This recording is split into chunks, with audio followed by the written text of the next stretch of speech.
It's a bit of a cliche, but in the 90s, London was a bit like a kind of R&D department for the rest of the world, in terms of the art industry, in terms of fashion, and the creative industries in general. And it was because rent was cheap, because there was a recession, people could buy big spaces, and the whole geography of design changed. There was, in a sense, space for innovation and experimentation amongst young designers. Camden Market, you set up your own stall there in the 80s and early 90s, and produce work that then goes on again to attract international designers and international journalists. People could take bigger risks, could have bigger shows, perhaps than they would have money for now. Alexander McQueen's shows were spectaculars.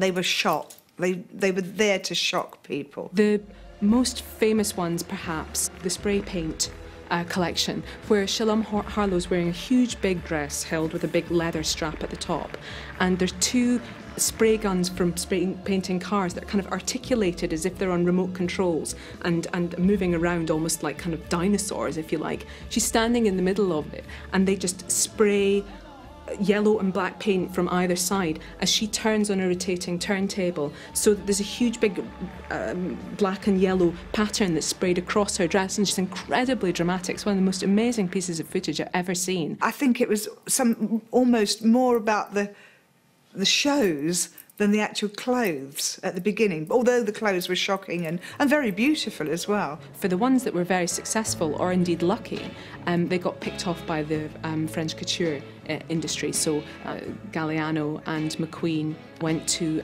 Givenchy and Christian Dior. This is the next century,